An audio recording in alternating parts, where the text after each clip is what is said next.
Sindhu Bhairavi today episode Arumugam நான் எந்த ஒரு தப்பும் பண்ணல, தயவு செஞ்சு என்னை விட்டுருங்க அப்படின்ட்டு எவ்வளவோ சொல்லி பார்க்குறாங்க. ஆனால் விட்டுறதில்ல. வேணும்னே ஆறுமுகத்தை எந்த அளவுக்கு அவங்களால கஷ்டப்படுத்த முடியுமோ அந்த அளவுக்கு கஷ்டப்படுத்திட்டு இருக்காங்க. பைரவி ஒரு பக்கம் ஃபோன் கால் பண்ணிட்டு எங்கே தான் இருக்க, எனக்கு டைம் ஆயிடுச்சு, சீக்கிரம் வரமாட்டியா அப்படின்றாங்க. பைரவி ஒரு 10 நிமிஷம் பைரவி நான் வந்தார பேசிட்டு எப்படியாச்சுன்னுவாங்க. சீக்கிரம் வந்து தொழி அப்படின்ட்டு ஃபோனை வச்சுட்டு செம்ம கடுப்பில் இருந்துட்டு இருக்காங்க. அதுக்கப்புறமா சார் ப்ளீஸ் சார் இந்த கேஸ் எல்லாம் எதுக்கு சார், நம்ம அவ்வளோ பெரிய பிரச்சனை ஒன்றும் இல்லை சார்ன்ட்டு எவ்வளவோ சொல்லி பார்க்குறாங்க. அந்த இடத்துல கேட்குறதாவே கிடையாது. மாற்றி மாற்றி அந்த இடத்துல ஆர்குமெண்ட்டாக பண்ணிட்டு இருக்காங்க. அதுக்கப்புறமா ரொம்பவே எமோஷ்னலாக ஃபீல் பண்ணிக்கிட்டு இருக்காங்க.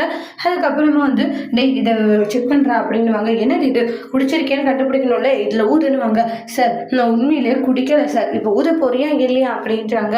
அப்புறம் ஊதுறாங்க. என்ன நீ குடிச்சிருக்கிற மாதிரி காமிக்குது சார், நான் குடிக்கல, இவன் குடிக்காத மாதிரி தான் காமிக்குது, இதை குடிச்ச மாதிரி காமிக்குதுன்னு ஆரம்பத்தை பிரச்சனை பண்ணிட்டு இருக்காங்க. அப்புறம் ஸ்டேஷன்ல இருக்கிற எல்லா கான்ஸ்டபிளுமே ஊது சொல்லுவாங்க. யாருமே குடிச்ச மாதிரி காமிக்கல, இதில் நீ தான் குடிச்ச மாதிரி காமிக்குதுன்னுவாங்க.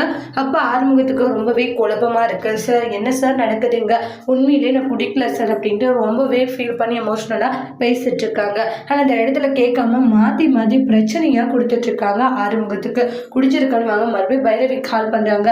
அப்போ எங்கே தான் இருக்க வந்துடுற பைரவிவாங்க. உடனே போலீஸ் ஃபோன் வாங்கிட்டீங்கம்மா, உன் புருஷன் குடிச்சிட்டு வண்டி ஓட்டிட்டு வந்திருக்கான், இப்போல்லாம் விட முடியாதுமா, விசாரணை இன்னும் முடியலன்றாங்க. குடிச்சிட்டு வந்திருக்காங்க.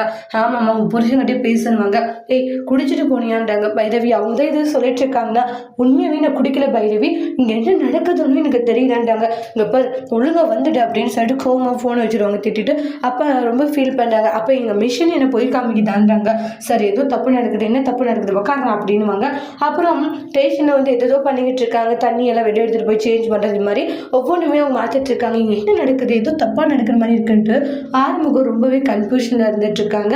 அப்புறமா வெளியே போய் இன்ஸ்பெக்டர் வந்து கால் பண்ணுறாங்க.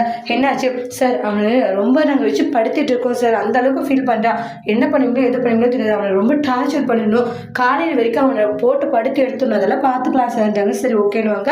அப்புறம் நம்ம பைரவிக்கு கால் பண்ணலான்னு கால் பண்ணுறாங்க. சொல்லு சஞ்சய், நம்ம ஸ்கூல் மீட்டெல்லாம் நாங்கள் மீட் பண்ண போகிறோம், கண்டிப்பாக வருவல்ல? கண்டிப்பாக வரேன்ற மாதிரி சொல்கிறாங்க. எப்படி நான் வந்து பிக்கப் பண்ணிக்கிட்டோமோ இல்லை, நான் வேறு ஏதாச்சும் கார் புக் பண்ணுறேன். சரி ஓகேனுவாங்க. டேக்ஸி எவ்வளோ கேட்டு பார்க்குறாங்க எல்லாருக்கிட்டையும், ஒவ்வொருத்தருக்கிட்டையும் எனக்கு என்ன பிஸி அப்படின்ற மாதிரி தான் இருக்கும். அப்புறம் நம்ம சஞ்சய்க்கு கால் பண்ணாலும் சஞ்சய்க்கே கால் பண்ணுறாங்க. சொல்லு பைரவி. இல்லை நான் கேப் பார்த்தேன், எதுவும் பிஸியாக இல்லை, பிஸியாக இருக்குது, ஃப்ரீயாக இல்லை, நீ என்னை பிக்கப் பண்ணிட்டு போறியா? ஐயோ இப்போ தான் உன்னுடைய வீட்டு தெருவை என்னை தாண்டி போனேன், சரி நான் யூட்டர்ன் பண்ணி வரேன். சரி ஓகேனுவாங்க. பைரவி இதுக்காக தான் நான் எதிர்பார்த்தேன் அப்படின்னு சஞ்சய் சந்தோஷப்படுறாங்க. அப்புறமா பைரவி அங்கேருந்து கூட்டிகிட்டு போயிடுவாங்க. நான் பின்னாடி உட்காந்துக்கிறேன் பைரவி, கண்டிப்பாக நீ மனசு மாறுவேன், இந்த பார்ட்டியில் நம்ம 2 பேரும் சந்தோஷமாக இருக்க போகிறோன்னுவாங்க. ஆரம்ப டேஷனில் பயங்கர டென்ஷனாக இருக்காங்க. எவ்வளோ ஆசையோடு இருந்து இப்படி ஆயிடுச்சுன்ட்டு சிந்து ஃபீல் பண்ணிட்டு இருக்காங்க. சிவா இருந்துட்டு சிந்து என்னாச்சு, இன்னைக்கு நீ ஹாஸ்பிட்டலுக்கு வந்து சாப்பாடு எடுத்துகிட்டு வரல, எப்பயும் பரிமாறிட்டு போவேன், ஃபோன் பண்ணாலும் எடுக்கல, என்ன உனக்கு பிரச்சனை, ஏன் உன்னுடைய முகல ஒரு மாதிரி இருக்குது, ஏன் நல்லா இருக்க, என்ன பிரச்சனைன்றதை சொன்னாதானே தெரிய, சொல்லு சிந்து அப்படின்ட்டாங்க. ஆனால் என்ன சொல்லுதுன்னு தெரியாமல் இருக்காங்க. சொல்ல போறியா இல்லையா, உனக்கு என்ன பிரச்சனை அப்படின்ட்டாங்க. சிந்து ஃபீல் பண்ணிட்டு இருக்காங்க. சிவா கிட்ட சிந்து உண்மையை சொல்லுவாங்களா அப்படின்ட்டு வெயிட் பண்ணி பார்க்கலாம். தேங்க்யூ.